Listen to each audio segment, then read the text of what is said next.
mayor que los cielos, y por siempre tú eres Rey. Te exalto, oh Señor, sobre los cielos.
Que va a dar el pastor Dionis acerca de justamente la respuesta de la iglesia, cómo la iglesia debe responder a la adoración que prepara el ministerio de alabanzas y cómo nosotros debemos expresar nuestro amor a Dios a través de la alabanza.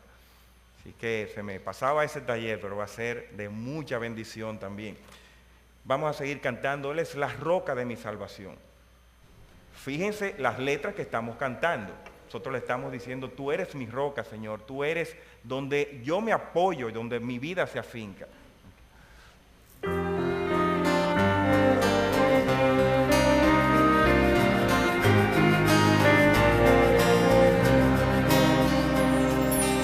Eres la roca de mi refugio, eres la fuerza de mi fe. Mi salvación y mi esperanza, a ti levanto mi voz. Y yo creo en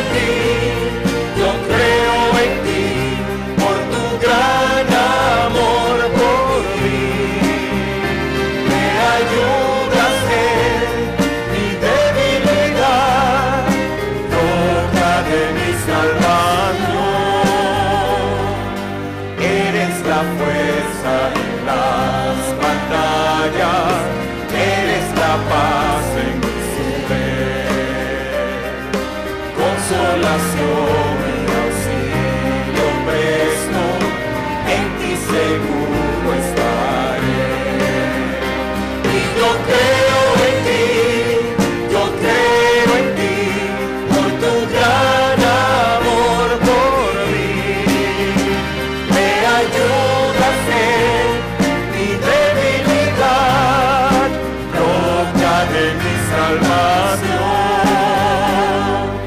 Eres la calma en la tormenta, luz en la oscuridad.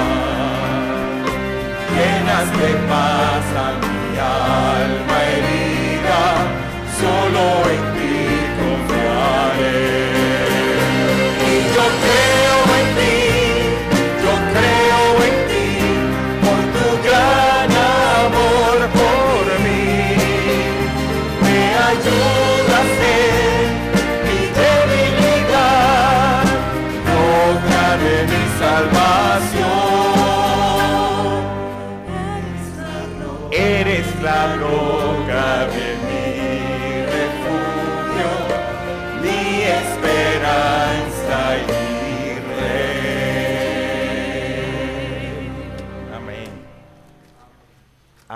Dios. Háblanos, Señor, este año. Bendícenos a través de tu palabra en nuestro púlpito.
Palabra venga como un rocío sobre nuestra iglesia, que cada uno de nosotros tengamos un corazón obediente, dispuestos a obedecer a nuestro Señor. Donde quiera que encontremos su palabra, la digamos.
Santo nombre alabaré, tu santo nombre alabaré, bendito Redentor.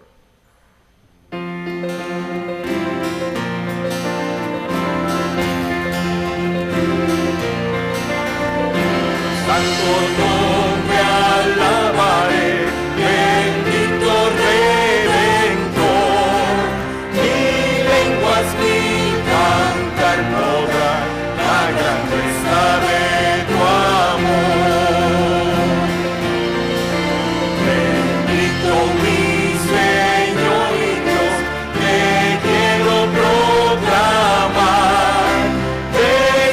Al mundo en derredor de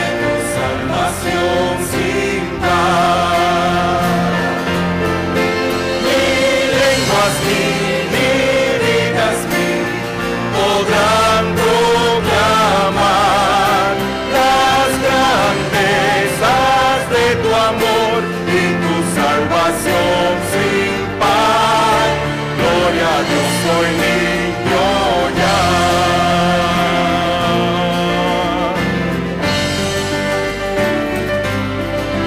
Dulce es tu nombre para mí, pues quita mi temor.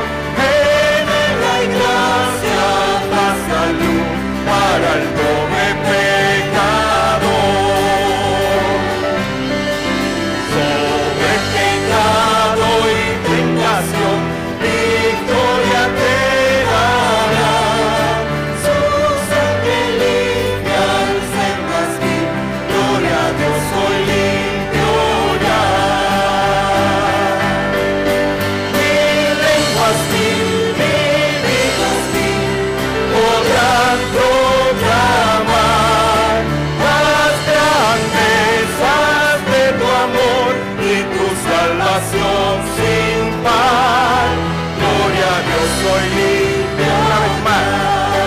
Mi lengua es mil, mi vida es mil, podrán proclamar las grandezas de tu amor y tu salvación sin par.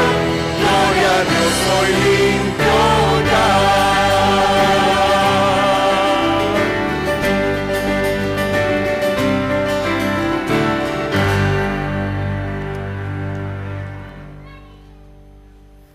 Por fe veremos a nuestro Dios.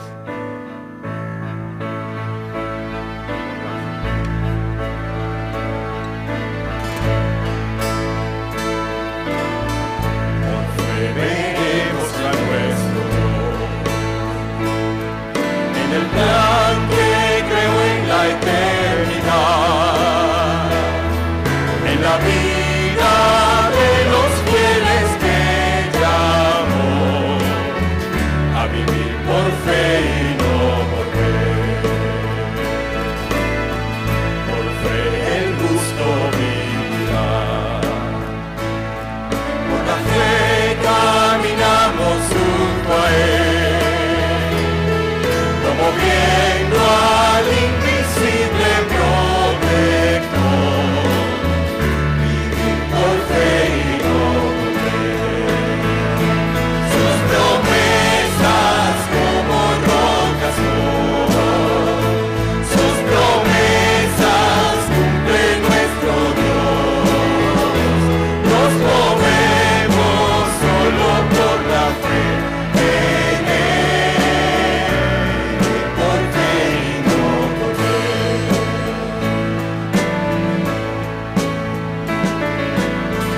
Por fe profetas hablaron de Él. Por la fe proclamaron la verdad. El Mesías prometido en Edén, el que la muerte venció en la cruz. Por fe la iglesia se moverá con poder del Espíritu de Dios, y las huestes del infierno no podrán dañar la obra de nuestro Dios. Sus promesas fieles firmes son. Sus promesas cumple nuestro Dios. Nos movemos solo por la fe en Él. Por fe y no por ver. Por fe los montes se moverán. La fe permanece en Jesús. El poder del Evangelio libera a todo aquel que confía en Él. Por fe los montes se moverán. Si la fe permanece en Jesús, el poder del Evangelio librará a todo aquel que confía en Él. Sus promesas como rocas son. Sus promesas cumplen nuestro Dios. Nos movemos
verdaderamente cantar al Señor como lo hicimos en la noche de hoy, enciende nuestros corazones, arde en nuestros corazones.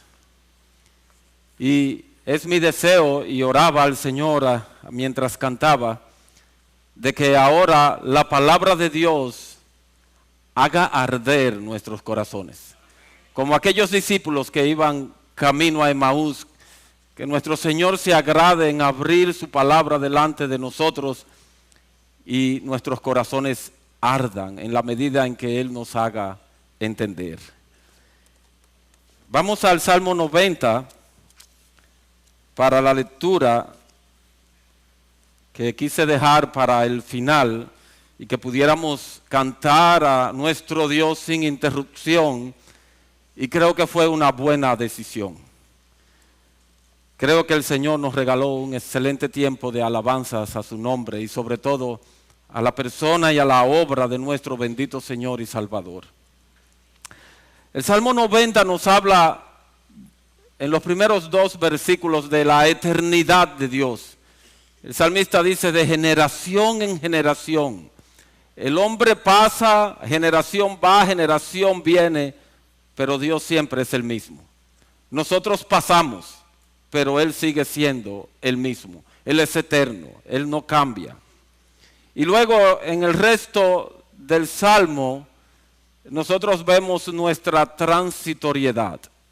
Pero nuestra transitoriedad no es porque sí, es porque somos pecadores. Es porque pecamos y nos rebelamos contra nuestro Dios, y como veíamos la mañana de hoy, fuimos desterrados de su presencia, y entonces la transitoriedad es parte o es nuestra porción en esta vida. Por eso Él habla de que somos como un sueño, de que somos como la hierba, de que por causa del furor de Dios somos consumidos, de que pasamos como un pensamiento, nuestros años pasan como un pensamiento, y habla de nuestros días como de 70 años, como de 80 años. Yo no sé a ustedes, pero eso da pánico. Si yo soy de los de 70, me quedan 15. Ustedes se ríen, ¿eh? Yo no me río. Yo me río del sarcasmo de ustedes. Realmente. No, a mí no me hace gracia que me queden 15 o 25 si soy de los más robustos. Pero esa es nuestra realidad. Y dado que somos temporales y de que nos vamos a enfrentar con Él, todos compareceremos ante el tribunal de Cristo. Entonces debemos pedirle, como dice el salmista, que nos ayude a contar nuestros días con sabiduría, con sabiduría. Si me quedan 15, yo quisiera aprovecharlos al máximo para Él, para Él. Veamos con esto en mente el Salmo 90. Señor, tú nos has sido refugio de generación en generación. Antes que naciesen los montes y formases la tierra y el mundo, desde el siglo y hasta el siglo, tú eres Dios. Vuelves al hombre. No, antes que naciesen los montes y formases la tierra, desde el siglo y hasta el siglo, tú eres Dios. Vuelves al hombre hasta ser quebrantado y dices: convertíos, hijos de los hombres, porque 1000 años delante de tus ojos son como el día de ayer que pasó y como una de las vigilias de la noche. Los arrebatas como con torrente de aguas. Son como sueño, como la hierba que crece en la mañana florece y crece, a la tarde es cortada y se seca. Porque con tu furor somos consumidos y con tu ira somos turbados.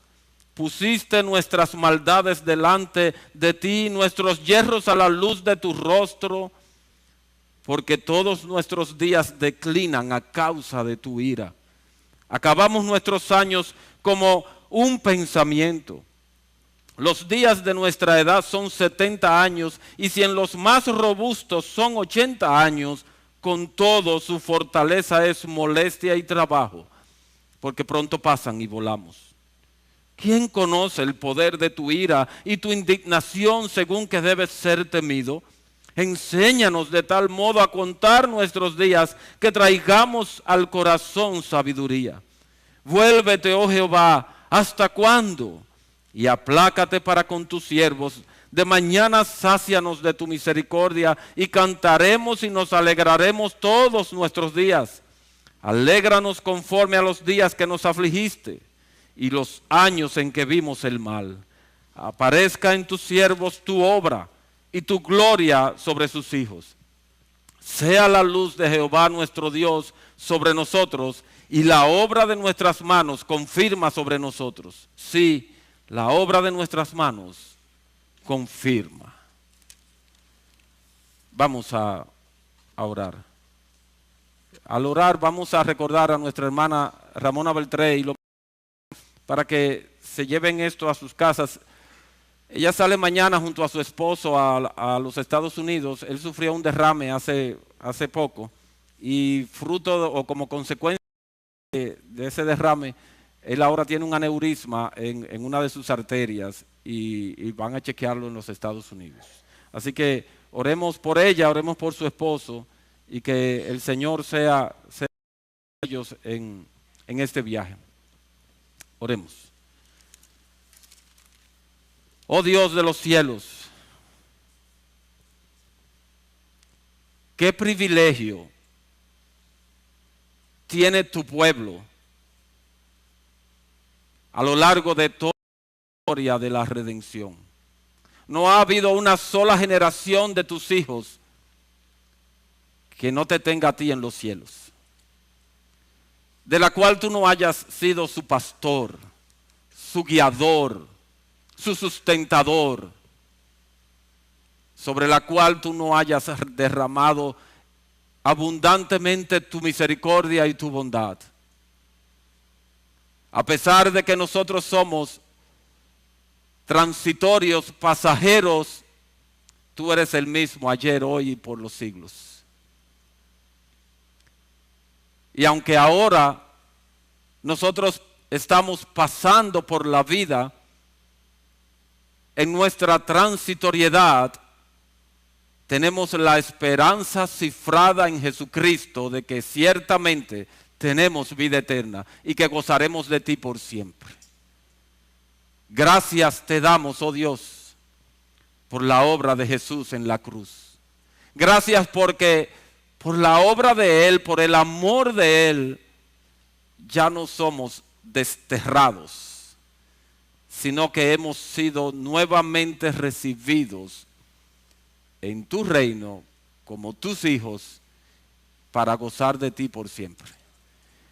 Siempre estaremos en tu presencia. Ahora vemos como por un espejo, oscuramente, pero cuando Él vuelva por nosotros, veremos tal como somos, porque nos veremos en Él. Y seremos conocidos como hemos sido conocidos por ti. Gracias, oh Dios, por ese grande privilegio que tú nos has otorgado y por esa grande misericordia que tú nos has dado en Cristo. Oh Señor,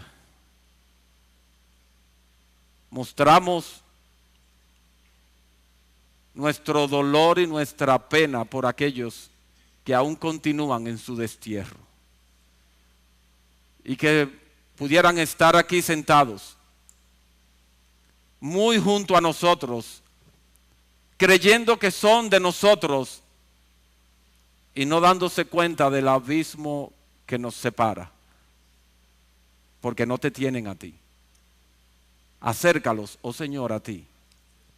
Acércalos a tu corazón. Haz que ellos oigan esta invitación que tú haces aquí en este salmo. Convertíos, hijos de los hombres. Y nosotros sabemos por tu palabra de que tú serás amplio en perdonar. Muéstranos, oh Dios, tu brazo desnudo y poderoso para salvar. Gracias porque hasta aquí tú nos has ayudado. Tú has sido con nosotros desde el principio de este año y hasta aquí tú nos has traído. domingo tras domingo, tras domingo, tras semana, tras mes, tú has sido nuestro refugio y nuestro amparo. Muchas han sido nuestras aflicciones, muchos han sido nuestros problemas, muchas han sido nuestras escaseces, pero de todas tú nos has librado y nos has traído hasta aquí. Te mostramos nuestra gratitud y te bendecimos. Te oramos, oh Dios, por nuestra hermana Ramona Beltré y por su esposo. Los queremos encomendar a tu gracia en el viaje que emprenden en el día de mañana. Te pedimos, oh Señor, que tú seas propicio a ellos y que tú bendigas según tu propósito la razón por la cual ellos hacen este viaje. Guíalos, llévalos a los médicos adecuados, al lugar propicio y hazles bien, Señor. Cualquiera que sea tu voluntad, sabemos que al menos para nuestra hermana será para su bien. Te oramos por su esposo y te pedimos que más que su corazón físico, tú sanes su corazón espiritual y le traigas a tus pies. Ten misericordia, Señor. Ruego, oh Dios, como sé que muchos de mis hermanos han hecho a lo largo de esta semana, que tú no me dejes ser yo en este momento. Que tu espíritu que mora en mí me controle absolutamente y totalmente. Y no hable yo mis palabras, sino las palabras de aquel que me comisionó para predicar.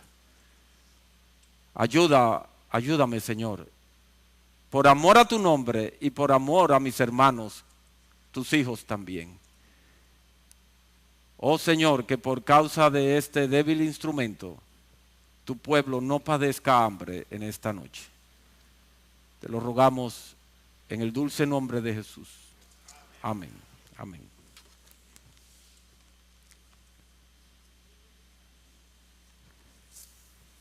Libre. Yo soy libre. Como el sol cuando amanece, yo soy libre. Como el mar, como el ave que escapó de su prisión y puede al fin volar. Algunos se ríen porque cantaron esa canción a mediados de los 70.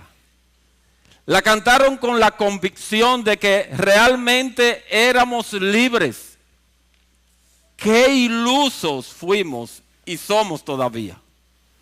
Un desterrado del paraíso de Dios, condenado a la esclavitud del pecado, nunca podrá definir la libertad de manera apropiada. Qué pobre es la descripción de libertad que el hombre puede ofrecer. Cuán errónea y lejos de la verdad está. El sol cuando amanece no es libre. Él va a recorrer todo el firmamento, toda la órbita que su creador le trazó. ¿No es eso lo que nos dice David en el Salmo 19? Él corre cual gigante la órbita que su creador le trazó. El mar, a pesar de su incesante movimiento y que parece que va de aquí para allá y de allá para acá, tampoco es libre. Su creador le dijo, hasta aquí llegarás y no pasarás adelante, y ahí parará el orgullo de tus ojos. Y el ave podrá volar libremente hasta que su creador le diga, cae a tierra. Entonces, no, yo no soy libre. Yo no soy libre, ni ninguno de ustedes lo son. Ni nadie en este universo lo es. Solo Dios es la única persona en todo el universo que puede decir con absoluta propiedad, libre, yo soy libre. ¿Y saben qué? Nosotros, si permanecemos en Él, podremos disfrutar de su libertad, de la de Él, no de la nuestra. Si permanecemos en Él, si hacemos morada con Él, si fijamos nuestra residencia en Él, entonces podremos gozar de los beneficios de su libertad.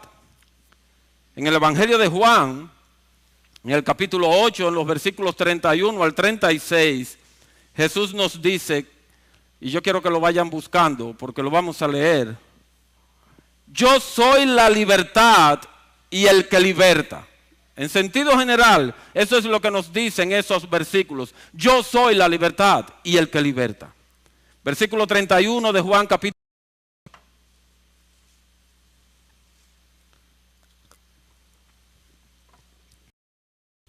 Dijo entonces Jesús a los judíos que habían creído en Él: si vosotros permanecéis en mi palabra, sois verdaderamente mis discípulos, y conoceréis la verdad, y la verdad os hará libres. El punto es permanecer en la palabra. Permanecer en la palabra es lo que nos define como discípulos del Señor. Y permanecer en la palabra es lo que nos va a permitir conocer la verdad. ¿Y quién es la verdad?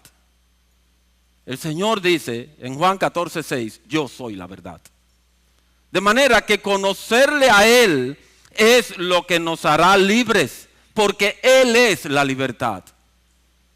Y como siempre, los judíos le dijeron: linaje de Abraham somos y jamás hemos sido esclavos de nadie. ¿Cómo dices tú, seréis libres? Jesús les respondió: de cierto os digo que todo aquel que hace pecado, esclavo es del pecado. Esclavo es del pecado. Y el esclavo no queda en la casa para siempre. El hijo sí queda para siempre. Y yo no puedo explicar lo que esto significa ahora. Les remito a Éxodo 21. Y él concluye diciendo: así que si el Hijo os libertare, seréis verdaderamente libres. Él es la libertad. Él es el que liberta a su pueblo. Y tal como vimos en el sermón anterior, el disfrute de la libertad está inseparablemente vinculado a su presencia en medio de nosotros. Y aunque yo sé que traté con cierta amplitud de eso en el sermón anterior, yo quiero volver a insistir un poco más en eso. Y quiero que veamos en Juan capítulo 14, versículo 23, lo que el Señor nos dice allí. Respondió Jesús y le dijo: el que me ama, mi palabra guardará, y mi Padre le amará, y vendremos a Él, y haremos morada con Él. Por si acaso ustedes piensan que el pastor Salvador y yo nos juntamos en la semana y preparamos nuestros sermones, no fue así. Pero lo cierto es que vamos trillando casi el mismo camino. Él citó este pasaje esta mañana. Vendremos a Él, esa es la parte que yo quiero enfatizar. La promesa de que el Hijo y el Padre vendrán y harán morada con nosotros. Más adelante veremos, y lo voy a decir 2 veces, esta palabra significa hacer residencia permanente. O sea, Dios el Padre y Dios el Hijo vienen a hacer residencia permanente en nosotros, en nuestros corazones. Pero si para alguno aquí presente esto no es suficiente, en el versículo 26 Jesús nos dice que Él enviaría en su nombre, es decir, en el nombre de Cristo, ¿a quién? Al Espíritu Santo. Entonces ahora resulta que el Padre, el Hijo y el Espíritu tienen su residencia permanente en nosotros. Dios está presente, hermanos. Dios está presente en nuestras vidas. ¿Y cuál es el resultado de todo eso? ¿Hacia dónde nos conduce todo eso? Vean el versículo 27 de Juan capítulo 14. Comienza diciendo el Señor allí: la paz os dejo, mi paz os doy. El resultado es paz con Dios. paz con Dios, lo cual necesariamente se traduce en libertad. ¿Y de dónde yo saco eso? De Juan capítulo 15, versículos 1 al 5. Vamos allí. Juan capítulo 15, dice el Señor allí: yo soy la vid verdadera y mi Padre es el labrador. Todo pámpano que en mí no lleva fruto lo quitará, y todo aquel que lleva fruto lo limpiará, para que lleve más fruto. Ya vosotros estáis limpios por la palabra que os he hablado. Permaneced en mí, otra vez la misma palabra, y yo en vosotros. Como el pámpano no puede llevar fruto por sí mismo si no permanece en la vid, así tampoco vosotros si no permanecéis en mí. Yo soy la vid, vosotros los pámpanos. El que permanece en mí y yo en él, éste lleva mucho fruto, porque separados de mí, nada podéis hacer. Las tres figuras centrales, los tres personajes centrales que aparecen en Juan capítulo 14, versículo 23, están aquí también. Jesús, que es la vid verdadera, el Padre, que es el labrador, y nosotros, que somos los pámpanos sobre los cuales el Padre trabaja. Y otra vez en el versículo 4 aparece la palabra permanecer, que es la misma que usa en Juan 14, 23, y que fue la misma que usó en Juan capítulo 8, versículo 31. El Señor nos está diciendo aquí que Él ha fijado en nosotros su residencia y nos está invitando a nosotros a corresponder en ese mismo sentido. Fijemos en Él nuestra residencia. ¿Para qué? Dice Él: para que mi Padre trabaje en ustedes, que son los pámpanos, y lleven mucho fruto. Y como bien explicó el pastor Sugel cuando predicó sobre la serie del discurso del aposento alto, el Señor no explica aquí cuál es el fruto, pero yo creo que sí nos dice el resultado que en nosotros producirá estar unidos a Él. Y yo quiero que leamos otra vez Juan 15, 5, pero desde su lado positivo. Lean conmigo otra vez. Yo soy la vid, vosotros los pámpanos. El que permanece en mí y yo en él, éste lleva mucho fruto, porque unidos a mí todo podéis hacer. ¿Vieron la diferencia? Unidos a Cristo todo puedo hacer. ¿No dijo Pablo, todo lo puedo en Cristo que me fortalece? En Él todo lo puedo, si estoy unido a Él. Entonces, esclavitud es estar separados de Jesús, lo cual se traduce en nada podéis hacer que dé fruto. Y libertad es estar unidos a Jesús, lo cual se traduce en todo podéis hacer, lo cual, según Pablo en Romanos capítulo 6, versículo 22, tiene como fruto la santificación y como fin la vida eterna. Ese es el fruto. Santificación. Así que el disfrute de la libertad que Dios nos da debe ser llevado a cabo dentro del marco de la santidad y nunca debe constituir un obstáculo en nuestro peregrinar hacia la Canaán celestial. Nunca. En el disfrute de esa libertad, yo nunca puedo hallar tropiezo para llegar al cielo. Yo nunca debiera quebrantar los mandamientos de Dios en aras de esa libertad. Y eso entonces nos conduce a la razón de nuestra libertad, que fue lo que no dimos la vez pasada. La presencia de Dios en medio de nosotros implica que hemos sido recibidos nuevamente en su presencia y esclavizados a Jesús, a la vez que hemos sido librados del dominio del diablo, del pecado y del mundo, para que ahora en plena libertad sirvamos y adoremos a Dios de una manera mucho más excelente que al principio. De manera que en lo que se ha llamado libertad cristiana, no se trata entonces de una licencia para hacer lo que yo creo que puedo hacer, sino más bien para hacer lo que Él ha ordenado que se haga o que yo haga. Él me ha hecho libre no para que yo sea original como Nadab y Abiú. Ellos quisieron ser originales y ofrecieron fuego extraño. Y Dios también les mandó un fuego que fue extraño para ellos, los consumió. Entonces a mí no se me pide que sea original, a mí se me pide que sea fiel.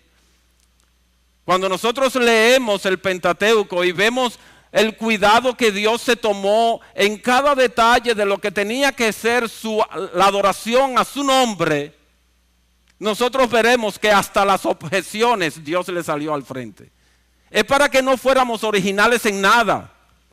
Y lo repetía y lo repetía. Lean Levítico y ustedes van a ver que repiten y repiten lo mismo. Es para que se lo aprendieran de memoria y no fallaran. Es para que no hicieran nada fuera de ahí. Es que mi libertad está basada, sustentada en la revelación de Dios. En el ejercicio de la libertad que Dios nos ha dado, nunca debe ser nuestro objetivo autogratificarnos, porque ni aun Cristo se agradó a sí mismo, sino que siempre buscó la complacencia del Padre. Oigan cómo el Señor lo dice en Juan capítulo 8, versículo 29.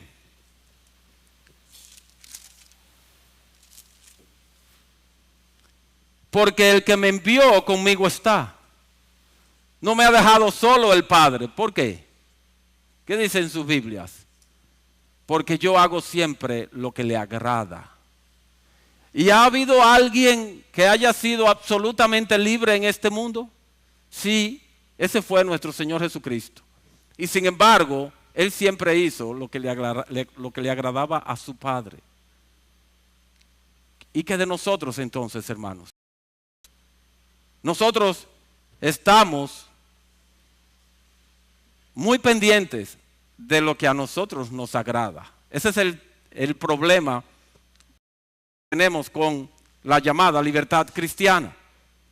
Es que nosotros estamos muy conscientes de lo que nos agrada.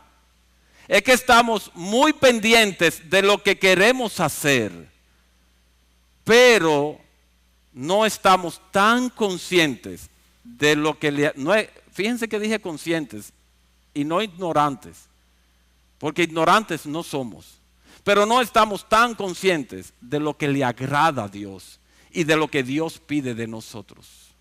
De eso no estamos tan conscientes, y ahí es que viene el problema. Dios nos ha dado libertad de la ley, del pecado y de la muerte, y de la potestad de las tinieblas, y nos ha trasladado al reino de su amado Hijo, para que con integridad de corazón adoremos con temor y reverencia a aquel que murió y resucitó por nosotros. Es para eso que hemos sido libertados, hermanos. Es para que vivamos para Él, es para que busquemos su agrado, es para que le sirvamos a Él y a la generación en la que Él nos ha puesto. Es para que seamos santos. Y si no estamos creciendo en santidad, es porque no tenemos conciencia plena de que Dios ha venido a estar con nosotros. El Padre, el Hijo y el Espíritu están en nosotros. Se supone que debiéramos crecer cada día más en santidad. Se supone que el 2015 no nos debe encontrar igual que en enero del 2014. Debemos ser distintos, debemos haber crecido un poco más.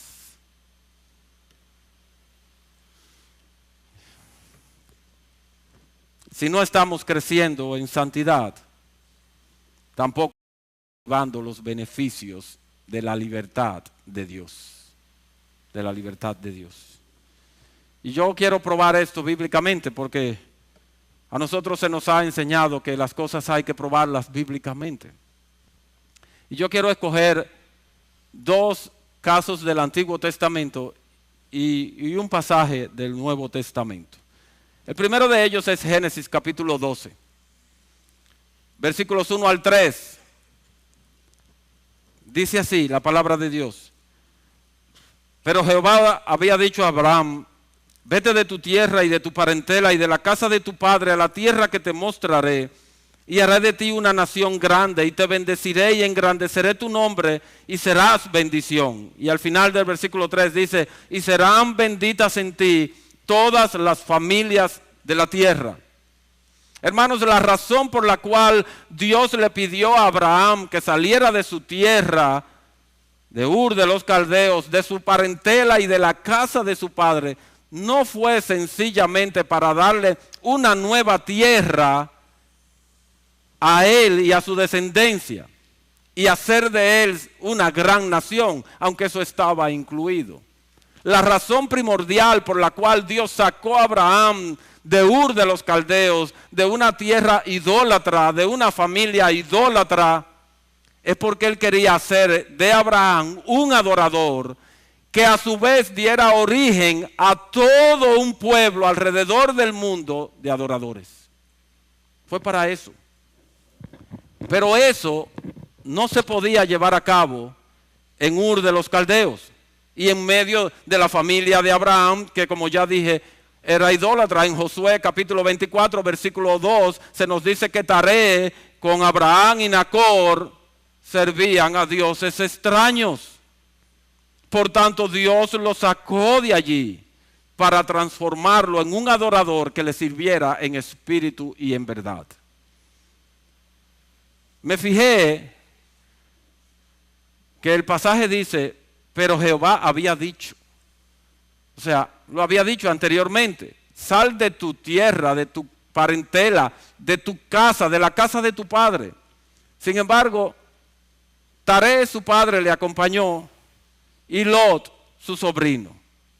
Y yo no puedo precisar la razón por la cual ellos vinieron a acompañar a Abraham. Pero sí puedo ver que el propósito de Dios era tratar únicamente con Abraham. En Harán, donde ellos se detuvieron, Dios hizo morir a Taré. Y aunque Lot siguió con él, nosotros sabemos lo que pasó al final. Lot tomó su camino y Abraham continuó solo su peregrinaje con Dios.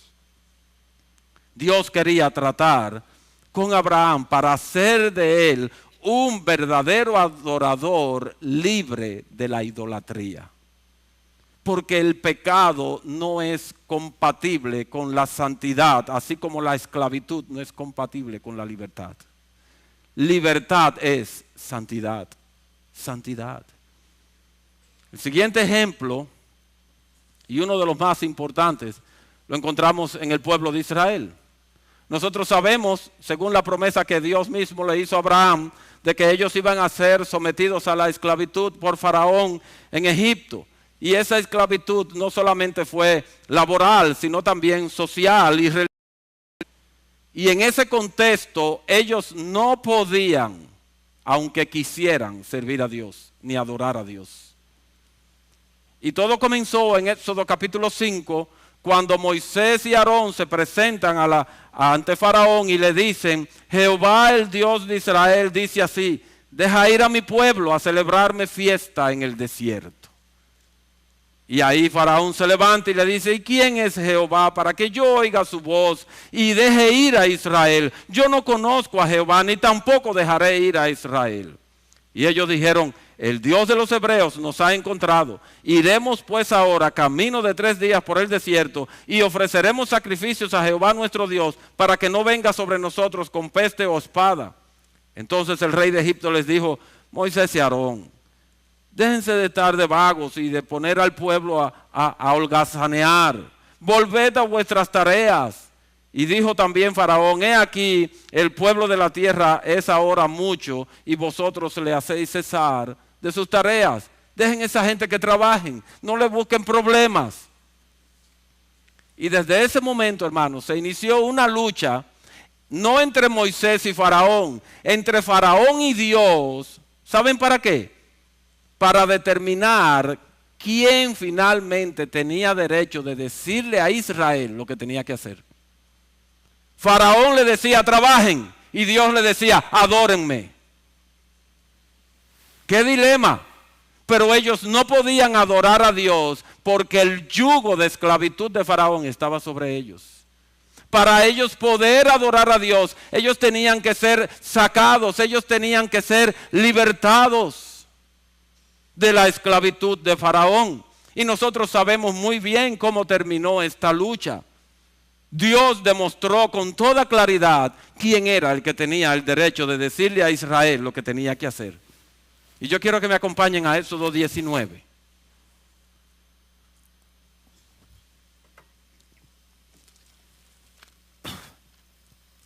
Los versículos 10 y 11.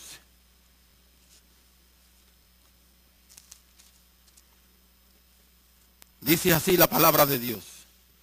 Y Jehová dijo a Moisés, ve al pueblo y santifícalos hoy y mañana y laven sus vestidos. Ve al pueblo, santifícalos por dentro y por fuera.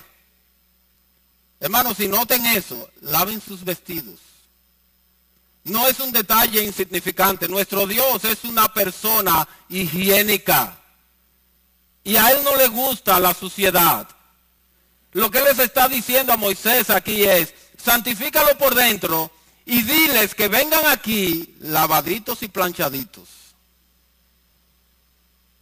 Lavaditos y planchaditos. Díganme si ustedes disfrutan montarse en una guagua pública a las 6 de la tarde con un obrero que viene de trabajar en la construcción y él se agarra así. Tiene una camiseta de esas que son mangalés. ¿Usted no disfruta eso? Dios tampoco. Dios tampoco. Así que cuando usted venga a este lugar, venga lavadito y planchadito. Que a Dios le agrada eso. Y estén preparados, versículo 11, para el día tercero, porque al tercer día Jehová descenderá a ojos de todo el pueblo sobre el monte de Sinaí. Dios les había dado libertad, pero ahora tenía importantes palabras que comunicarles para trazar las reglas del juego a partir de ahora. Mientras estaban en Egipto bajo el dominio de Faraón, su tarea era hacer ladrillos. Pero Dios no les iba a poner a hacer ladrillos. Dios no los sacó de Egipto para que ahora hicieran lo que mejor les pareciera tampoco. Ellos no alcanzaron su libertad, una libertad plena, sino que ellos alcanzaron una libertad condicionada. Y nosotros hablamos de libertad, por llamarle de alguna manera, porque en verdad ellos lo que hicieron fue que cambiaron de amo. El amo antes era Faraón, ahora es Dios. Faraón tenía sus leyes sobre ellos, sus normas, sus exigencias, y Dios ahora tendrá las de él. Y eso es lo que Él les va a decir. Encontramos a Dios ahora en Éxodo 20 diciéndoles qué es lo que Él tiene que decirles. Ok, ya yo los liberté. Y voy a leer de la Biblia textual. Habló Elohim todas estas palabras. Elohim, el Dios fiel al pacto. Él iba a hacer un pacto con ellos en ese momento. Y toda vez que Dios hace un pacto con su pueblo, Él trae su ley. No es sobre un vacío, es sobre la base de su palabra revelada. El Dios fiel al pacto iba a hacer un pacto con su pueblo. Y Él le dice, yo soy Jehová tu Dios, que te saqué de la tierra de Egipto, de la casa de esclavos. Y ustedes pueden poner ahí por tanto, no tendrás dioses ajenos delante de mí. Yo tengo derecho de decirte ahora cómo es que tú me vas a servir a mí. Esto es lo que tú vas a hacer a partir de ahora. Tu libertad va a estar a que yo sea tu único Dios y mi ley delimitará tu campo de acción. Mi ley será tu libertad. Anteriormente no me podías adorar, pero ahora tienes plena libertad para hacerlo. Ahora tienes plena libertad para adorarme, porque yo soy el único digno de tu adoración y yo te liberté para eso, para que me adores. Como bien le dice el Señor a Satanás en Lucas capítulo 4, versículo 8. Escrito está, ante el Señor tu Dios te postrarás y a Él solo darás servicio de adoración, dice la Biblia textual. Servicio de adoración. Entonces, hermanos, ¿somos salvos para qué? ¿Somos libres para qué? Para adorar a Dios. Para adorar a Dios sobre la base de su voluntad revelada. Y en el Nuevo Testamento, la adoración no es presentada de manera distinta. Hay muchos pasajes que pude haber escogido, pero escogí Romanos capítulo 6 porque entiendo que presenta de manera excelente el punto que estamos tratando. Y vamos a leer los versículos 19 al 22 de Romanos capítulo 6. Dice Pablo allí, hablo como humano, por vuestra humana debilidad, que así como para iniquidad presentasteis vuestros miembros para servir a la inmundicia y a la iniquidad, así ahora para santificación presentad vuestros miembros para servir a la justicia. Porque cuando erais esclavos del pecado, erais libres acerca de la justicia. Pero, ¿qué fruto teníais de aquellas cosas de las cuales ahora os avergonzáis? La respuesta es ninguno. Porque separados de Cristo no hay fruto que podamos dar. Ninguno. Porque el fin de ellas es muerte. Pero el estar unidos a Cristo es vida eterna. Mas ahora que habéis sido libertados del pecado y hechos esclavos de Dios, tenéis por vuestro fruto la santificación y como fin la vida eterna. A mí me da por pensar que más que libertados fuimos conquistados. Teníamos un rey nosotros y vino otro rey y derrotó al antiguo rey y nos tomó a nosotros como botín de guerra. Eso fue lo que hizo Cristo, ¿no? Él ató al hombre fuerte y saqueó su casa. ¿Y qué se llevó a nosotros? A ti y a mí. Más que de libertad, podemos hablar de conquista. Y podemos resumir ese pasaje de Romanos 6, 19 al 22 como libres del pecado y esclavos de la justicia. Libres de Satanás, esclavos de Jesús. Esclavos para adorar. La adoración a Dios es la razón que debe estar detrás de todo cuanto hagamos en nombre de la libertad cristiana. Tú puedes enarbolar lo que tú quieras enarbolar, de que tú puedes hacer en tu libertad.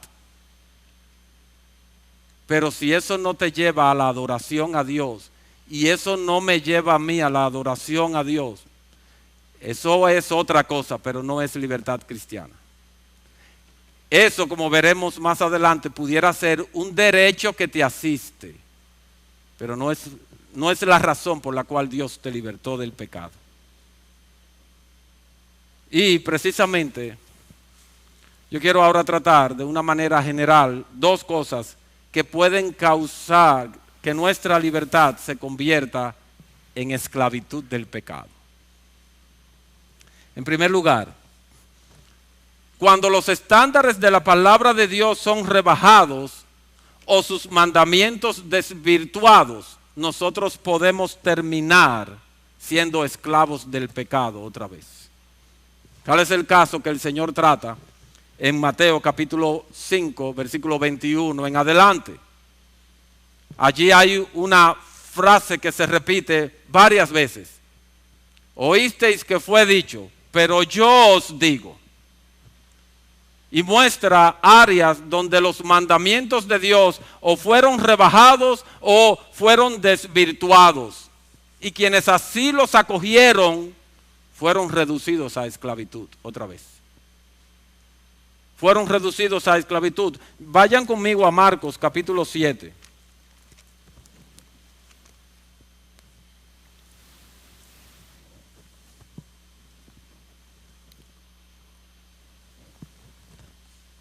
Dice allí: se juntaron a Jesús los fariseos y algunos de los escribas que había en Jerusalén, los cuales, viendo a algunos de los discípulos de Jesús comer pan con manos inmundas, esto es, no lavadas, los condenaban.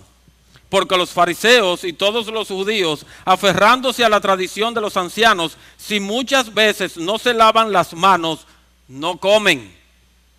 Y si yo como sin manos lavadas, yo no soy santo. Yo no soy digno de que tú te juntes conmigo, porque yo tengo manos inmundas. Y volviendo de la plaza, si no se lavan, no comen. Y otras muchas cosas hay que tomaron para guardar ellos, no que Dios se los mandó, sino que ellos tomaron para guardar, como los lavamientos de los vasos de beber, y de los jarros, y de los utensilios de metal, y de los lechos. Le preguntaron pues los fariseos y los escribas: ¿por qué tus discípulos no andan conforme a la tradición de los ancianos, sino que comen pan con manos inmundas? ¿Y de dónde ellos sacaron esa tradición, hermanos? De la palabra de Dios. O rebajaron el estándar de la palabra de Dios, o lo desvirtuaron. Y los judíos, ¿qué hicieron? Fueron esclavizados por esas tradiciones.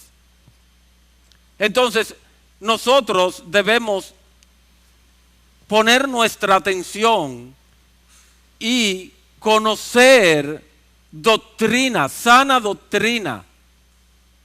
Pero nosotros no podemos contentarnos solamente con lo que otros nos dicen.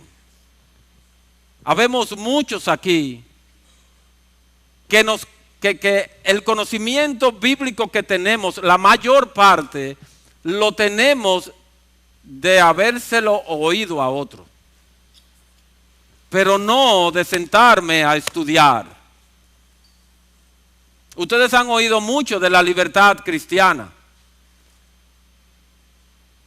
pero me gustaría preguntar, levanten la mano, ¿quiénes de aquí lo han estudiado por sí mismos? Se han sentado y han tomado la escritura y han buscado pasajes tras pasajes tras pasajes para saber de mano propia, bebiendo de la fuente misma y no de una cisterna que no retiene agua, o que si la retiene no es pura porque ya está contaminada. Porque nosotros somos como rey Midas. A todo lo que le ponemos la mano no se convierte en oro, se convierte en pecado. Entonces, ¿cuántos de ustedes se han sentado, Biblia en mano, a estudiar el tema de la libertad cristiana? Tenemos que venir al libro. ¿Para qué? Para beber de la fuente misma de la palabra de Dios y sustentar nuestras convicciones en la roca, como cantábamos hace un rato, en la roca. Entonces nosotros no podemos darnos el lujo de que nuestro conocimiento de la voluntad de Dios sea de terceros. Nosotros tenemos que venir a la fuente. Así que uno de los obstáculos que nosotros tenemos para disfrutar de nuestra libertad es cuando rebajamos los estándares de Dios o cuando sus mandamientos, sus leyes, sus estatutos son desvirtuados por alguno y nosotros lo compramos. En segundo lugar, cuando hago uso de la libertad como si fuera un derecho adquirido, en lugar de algo que nos fue dado para que nos edifiquemos y para que sea para nuestra conveniencia.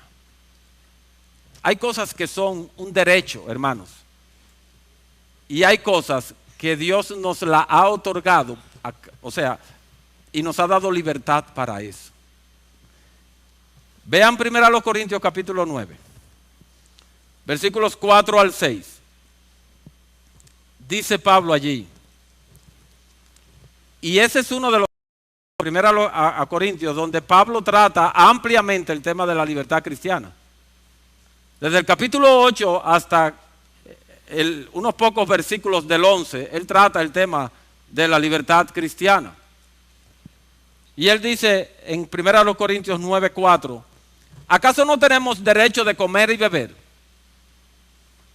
¿Es eso libertad o es un derecho? Pablo dice que es un derecho. Yo no enarbolo la libertad y digo, en mi libertad yo me voy a comer un filete. No, eso es un derecho que yo tengo como ser humano, porque Dios me creó de esa manera, con la necesidad de alimentarme. Es un derecho que tengo. No tenemos derecho de traer con nosotros una hermana por mujer, como también los otros apóstoles y los hermanos del Señor y Cefas. Cuando tú te casaste porque tenías el derecho de hacerlo, libertad para hacerlo. Es un derecho que te asiste. Lo único que Dios, en el caso nuestro, nos restringe y nos dice, tiene que ser en mi pueblo. Te casas, pero en mi pueblo. Y el versículo 6 dice, o solo yo y Bernabé no tenemos derecho de no trabajar. Eso es un derecho, hermanos. Un derecho que nosotros tenemos. Vean el versículo 12. Si otros participan de este derecho sobre vosotros, es decir, sobre no trabajar para ministrar, ¿cuánto más nosotros? Pero no hemos usado de este derecho, sino que lo soportamos todo por no poner ningún obstáculo al Evangelio de Cristo. Entonces, ahí sí vemos un indicio de libertad. Cuando yo me cohíbo de hacer lo que es mi derecho para edificarte a ti y traer a ti una conveniencia. Edificarte y traer algún bien para ti. Eso sí es libertad. Eso sí es libertad. Vamos a 1 Corintios, capítulo 10.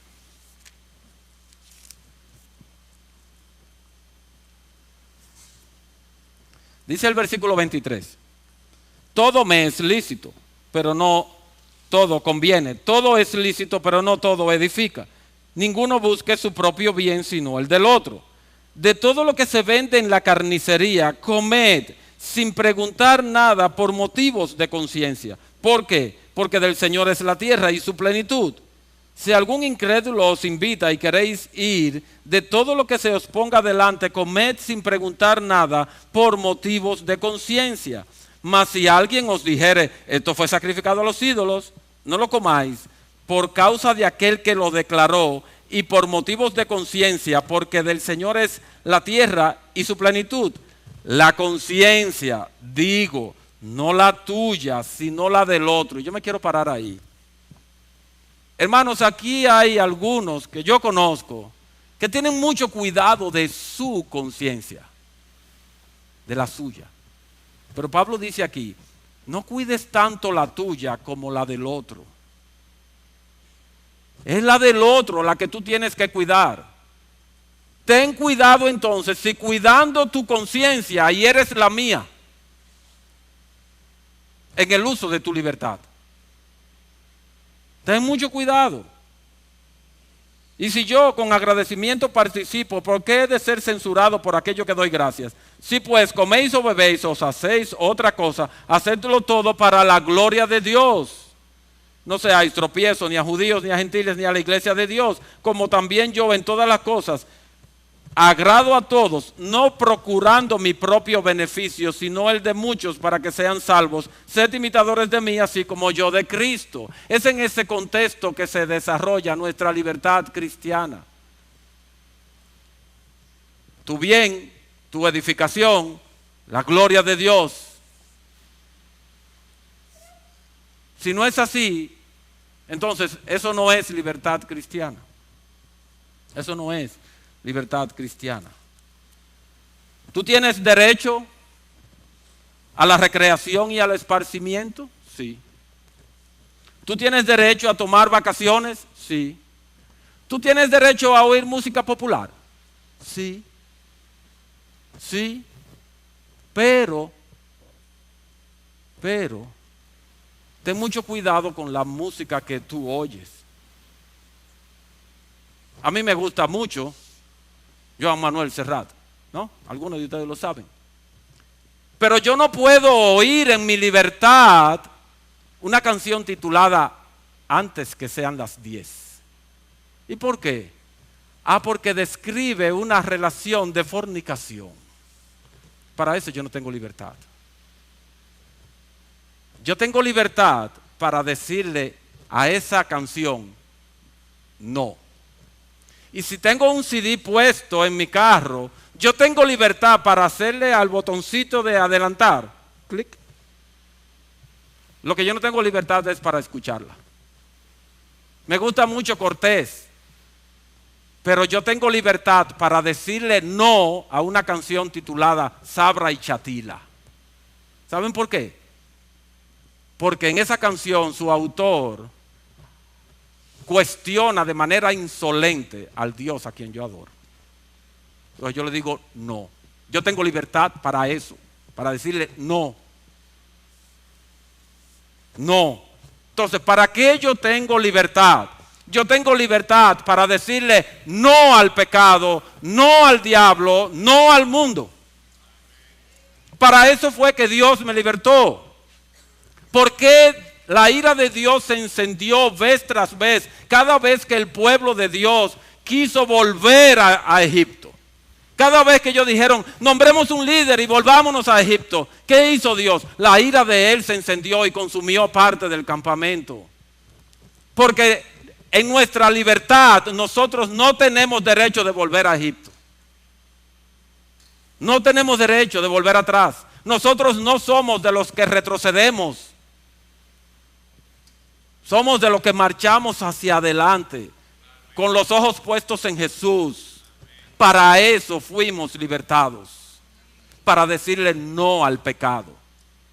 Entonces, en el ejercicio de eso que tú llamas libertad, guárdate de no decirle sí al pecado, de no sucumbir a la tentación, porque fue para decirle no al pecado y sí a Cristo que fuimos libertados.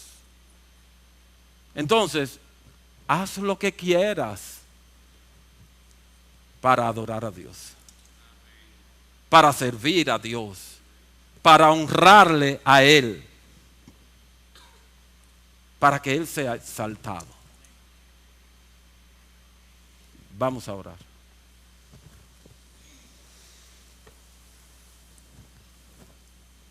Señor, nosotros sabemos que muy frecuentemente somos reducidos a esclavitud. Nosotros sabemos que muchas veces le decimos sí al pecado por deleite, para deleitar nuestra carne, para regustarnos en nuestra concupiscencia. Sabemos que muchas veces somos derrotados, que nuestra carne es débil y muchas veces nuestro espíritu no está dispuesto. Muchas veces no hemos estado dispuestos a renunciar al pecado. Y sí, nos hemos nombrado un líder y hemos querido volver a Egipto. Te alabamos y te damos gracias por Jesús, porque Él siempre con su sangre y con su gracia nos hace desistir de tan descabellada decisión. Y tiernamente nos toma en sus brazos y nos hace volver a Él, que es el camino que lleva a ti. Señor, límpianos y lávanos. Continúa haciéndolo hasta el día de Jesucristo, para que siempre podamos decir no al pecado. Ayúdanos a levantarnos cuando caemos a no quedarnos tirados en el suelo lamiendo nuestras heridas, sino a recurrir presurosos a Jesús, confesando nuestros pecados, sabiendo que tú eres fiel y justo para perdonarnos y limpiarnos de toda maldad, y sabiendo que Él es nuestro abogado y nuestra propiciación. Oh Señor, líbranos de ser como los judíos de Tesalónica. Más bien, ayúdanos a ser como los de Berea. Que ninguno de los presentes aquí tire esta palabra, sino que venga a tu palabra para ver si es así. Si es así, yo te ruego que le ayudes. Si yo he errado, también te ruego que les ayudes. Pero que sea tu verdad la que prevalezca. Ten misericordia, Señor, de Iglesia Bíblica del Señor Jesucristo. Oh, que el año próximo nos encuentre más santos, más parecidos a Jesús, más dispuestos a renunciar a nuestros propios deseos para agradarte a ti, más dispuestos a renunciar a nuestros gustos y preferencias siempre que descubramos que los mismos no son conformes a tu voluntad. Danos más luz. Haznos más sensibles a la guía de tu Espíritu. Danos más amor por tu palabra y ayúdanos a permanecer en ella, que es lo mismo que permanecer en Jesús. Ayúdanos a crecer en el conocimiento y en la gracia de Él. Glorifícate, Señor, en nuestras vidas. Te lo pedimos por amor de tu nombre, para la gloria de tu nombre. Amén.